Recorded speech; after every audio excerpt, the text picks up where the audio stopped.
की भारत माता की जय श्री राम जय श्री राम। हिंदू बंधुవులారా ఈరోజు మల్కాజ్గిరిలో ఉన్నటువంటి అనేక మంది హిందూ బంధువులు ఆనందబాగ్ చౌరస్తాలో ఒక నిరసన కార్యక్రమాన్ని చేపట్టారు. ప్రజలందరూ తెలుసుకోవాల్సిన అవసరం ఉంది, ఎందుకు మేము ఈ రోజున ఈ నిరసన చేస్తా ఉన్నాము. ఈరోజు భారతదేశంలో అంతర్భాగమైనటువంటి పశ్చిమ బెంగాల్, భారత భూమిలో ఉన్నటువంటి ఈ పశ్చిమ బెంగాల్ ప్రాంతంలో భారతదేశానికి మాకు సంబంధం లేదు అన్న విధంగా అక్కడ ఉన్నటువంటి తృణమూల్ కాంగ్రెస్ ముఖ్యమంత్రి అయినటువంటి మమతా బెనర్జీ గారు పదే పదే హింసను ప్రేరేపిస్తూ ఈ దేశం మొత్తంలో వల్ల ఊరికే మరి ఎందుకు పశ్చిమ బెంగాల్లో మాత్రమే హింస చెలరేగుతా ఉంది. ఏ సందర్భం వచ్చినా ఈ దేశానికి సంబంధించి ఏ చట్టం చేసినా, ఈ దేశ భవిష్యత్తుకు సంబంధించి ఏ చట్టం చేసినా, హిందువులకు సంబంధించి ఏ చట్టం చేసినా, ఒక రామ మందిరం కట్టినా, ఒక వర్గోపన చట్టం చేసినా మరి పశ్చిమ బెంగాల్లో అల్లర్లు చెలరేగుతాయి. హిందువుల పైన దాడి జరుగుతుంది, హిందువుల పైన ఊచకోత జరుగుతుంది. ఇది ఈరోజు కొత్త కాదు మిత్రులారా.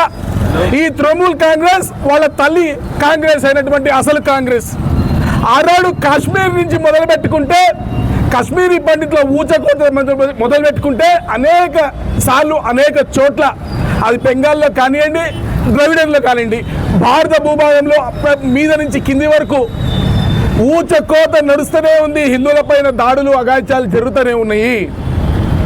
దీనికి కారణము మైనారిటీ అపీస్మెంట్ పాలిటిక్స్ అయితే, అంటే కేవలము ఈ దేశంలో ఒక 20% ఉన్నటువంటి వ్యక్తులు లేదా ఒక 15% ఉన్నటువంటి వ్యక్తులు వీళ్ళందరినీ గంపగుత్తగా చేర్చుకొని హిందువులు ఎలాగో విడిపోతారు, హిందువులు ఎలాగో చీలిపోతారు, హిందువులందరూ ఒక తాటిపైకి ఎలాగో రారు. ఈ 15% ఓటు బ్యాంకులను మనం ఒక్క దగ్గర గంపగుత్తగా పట్టుకుంటే ఈ దేశాన్ని మనం రాజ్యమేలచ్చు.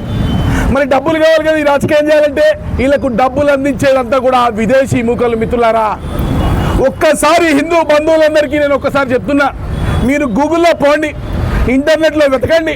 అనేక మంది పోలీస్ ఆఫీసర్లు, ఇంటెలిజెన్స్లు ఈ దేశం కోసం పనిచేటువంటి ఎన్ఐఏ లాంటి ఆఫీసర్లటువంటి ఇంటర్వ్యూలు చూడండి. వీళ్ళ వెనక విదేశీ శక్తుల కుట్ర ఉంది. వీళ్ళకి వచ్చే డబ్బంతా కూడా విదేశీయుల నుంచే వస్తుంది. మరి దీనికి మనం తలొగ్గుదామా? ఈ భారతదేశాన్ని ముక్కలు చెక్కలు చేసుకుందామా? ఈరోజు వర్క్ బోర్డ్ చట్టం, భారత అత్యున్నత పార్లమెంటరీ వ్యవస్థ ఈరోజు చట్టం చేసింది. ఈ దేశం శ్రీరాముడి జన్మభూమి. రాజుడు రాముడే మనందరికీ ఆదర్శపురుషుడు, ఈ దేశానికి రాజు. మరి రాముడు నడిచిన ఈ భూమిలో రాముడి వారసులకు హక్కు కాకుండా రాక్షసులకు హక్కు ఏ విధంగా వస్తుంది మీరు చెప్పాలి. శ్రీరామచంద్రమూర్తి నడిచిన ఈ గడ్డ పైన రాక్షసులకు ఏ విధంగా హక్కు వస్తుంది ఒక్కసారి మీరు అందరూ కూడా ఆలోచన చేయండి. కేవలం ఒక 1000 సంవత్సరాలు, 1300 సంవత్సరాల క్రితమో ఒక ఎడారి నుంచి వచ్చిన వాళ్ళు, లేదా ఆఫ్ఘనిస్తాన్ నుంచి వచ్చిన వాళ్ళు, లేకపోతే ఇతర ప్రాంతాల నుంచి వచ్చిన వాళ్ళు ఈ భారతదేశంలో ఉన్నటువంటి భూభాగాలకు అధిపతులు ఏ విధంగా అవుతారు ఈ దేశ ప్రజలు ఆలోచించాల్సిన అవసరం ఉంది. మిత్రులారా, ఈ చట్టం చేసేటప్పుడు కూడా జాయింట్ పార్లమెంట్ కమిటీ జేపీసీ సభ్యుడైనటువంటి డాక్టర్ రాధామోహన్ అగర్వాల్ గారు కూడా చాలా చక్కగా ఒక సమాధానం చెప్పారు. నరేంద్ర మోడీ గారికి కులం లేదు, మతం లేదు, భారతీయులందరూ సమానమే. ఈ దేశ ప్రధానికి ఈ దేశంలో ప్రతి పౌరుడు బిడ్డ లాంటి వాడే. ఇక్కడ పార్టీలకో, మతాలకో, కులాలకో స్థానం లేదు. వారు మీటింగ్ పెట్టి, వీళ్ళు ఎంపీలుగా గెలిచినప్పుడు మీటింగ్ పెట్టి మరి క్లియర్గా చెప్పారు, ఈ దేశంలో ఉన్నటువంటి 20% హిందూయేతరులను కలుపుకొని ముందుకెళ్లకుండా ఈ దేశంలో అభివృద్ధి సాధ్యం కాదు. కాబట్టి అందరం కలిసి పనిచేయాలి, అందరితో భారత్ మాతకి జై అనిపించడమే మన లక్ష్యం అన్నది నరేంద్ర మోడీ గారి సిద్ధాంతము.